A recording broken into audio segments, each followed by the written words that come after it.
তিন জেলায় পাহাড়ি ঢলের ভয়ঙ্কর রূপ। শেরপুরে বানের পানিতে এখন পর্যন্ত মৃত্যু হয়েছে ৮ জনের। দুর্ভোগে ১.৫ লাখের বেশি মানুষ।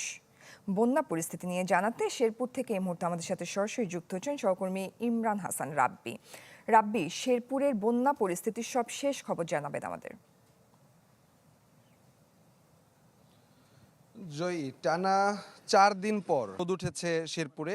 আর গত মধ্যরাত থেকে বৃষ্টি কমার কারণে নদীর পানির যে স্রোত ছিল সেই স্রোতও কিন্তু কিছুটা কমেছে। পাহাড়ি ঢলে যেই আকস্মিক বন্যা হয়েছিল সেটি কিন্তু স্মরণকালের ইতিহাসে শেরপুরের সবচেয়ে ভয়াবহ বন্যা। আর এই বন্যায় শেরপুরের ৫টি উপজেলার প্রায় ২ লাখ মানুষ পানিবন্দী রয়েছে।